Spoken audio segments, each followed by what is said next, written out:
Give you a live look here at the federal courthouse in Fort Pierce, Florida.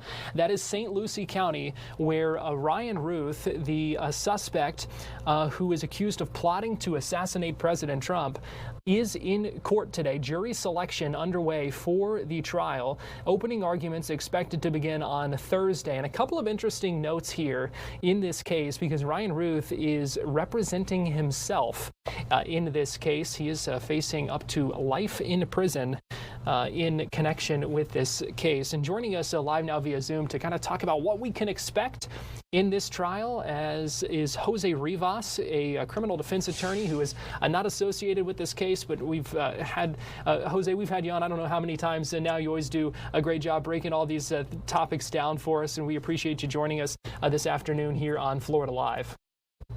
Pleasure to be here. Jose, this is obviously a trial that is going to be getting a lot of attention. First, I just want to kind of talk about jury selection in a trial like this and what it would be like trying to seat a jury for something when you're talking about an attempted assassination of the president. Well, you know, when you want to pick a jury, you're fishing for the best team. It's like picking a team for any sport. You want to pick those that have the same vision that you do. You want to pick those that can relate to you. But there's also a lot of rules. There's a lot of rules that must be followed, the type of questions that must be answered. And representing yourself can prove a challenge getting through that process for the court and for the judge. To that end, we do know, as I mentioned, I said that Ryan Routh is representing himself in this, and we saw some reporting earlier from Fox News that the judge had to toss out some of Routh's questions for jury selection. Can you give us an idea of the kinds of, kind of what that process is like when it comes to what you are allowed and what you might not be allowed to ask of the jury when you're trying to find out who you want to be seated for that trial? Well, you're trying to pick somebody that's, you want to be impartial, so to speak. So you don't want to pick somebody just because there's some kind of ethnic race, for example, or they make X amount of money. There's ways to ask questions and be able, and usually when they sit down at the panel, you'll have a list of notes. What do they do for a living? Where do they work? What kind of, if they have any kind of history? Usually they don't, but you'll know a little bit about this individual, and that way you can, if they're a school teacher, you'll be able to ask them questions based on that. So that's the key. The key is, you got to ask questions where they're not going to violate, some of the rules of the game, for example. You don't want the other party or give the impression you're just trying to pick individuals based on some kind of racial profiling, on some kind of economic, those could be done, but you have to have a parameter. There's a way to ask a question for all of those.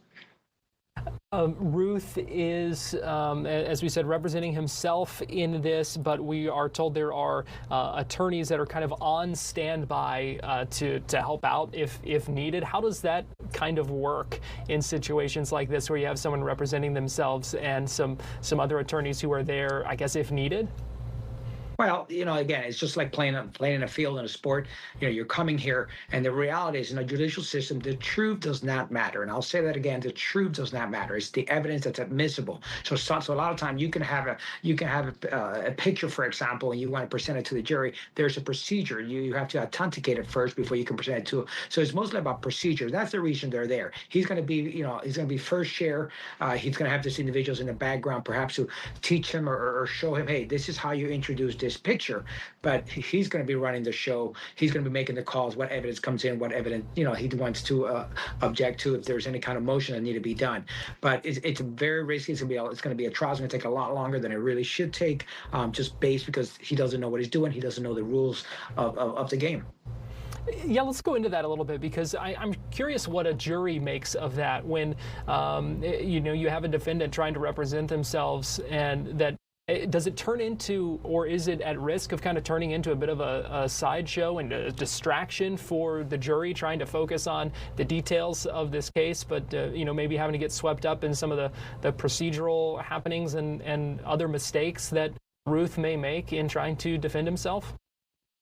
Correct. This is what I call an appeals nightmare. What happens is that the judge can't give him any slack because he doesn't know the rules, because he's not an attorney, because he's not trained. He's got to apply the same set of rules for evidence to the prosecution and to him for the defense. So he can't cut him any slack.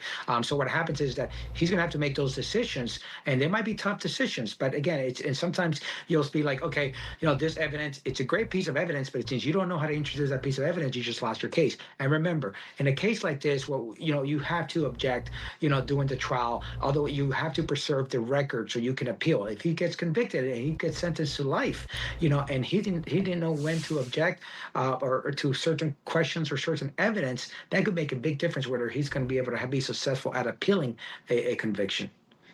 Jose, you talked about the attention that this case has gotten. What will you be looking for in this? And obviously, this comes with the caveat, we know cameras are not allowed inside federal court, so we're kind of getting this all from reporters inside. But what will you be kind of watching for to see come from this trial?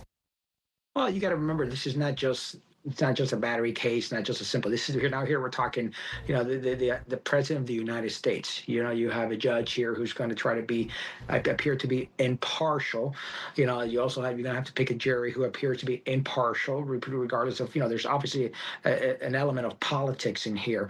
And then you also have an individual want to represent himself. I'm sure the court already determined that he's competent now, but just because you're competent and you understand the proceeding doesn't necessarily mean that you have the knowledge and the skill to be able to proceed in a trial. And that's something you can't come back later. The judge made it very clear in this type of cases. I see it all the time in court. If you want to proceed, you have the right to represent yourself. But the issue is we're not going to have any slack. We're going to play by the same. We're not going to change the rules for you just because you don't know the procedure. Jose Rivas, a criminal defense attorney, always appreciate your perspective and expertise. And thanks for joining us here on Florida Live today. Thank you. Pleasure.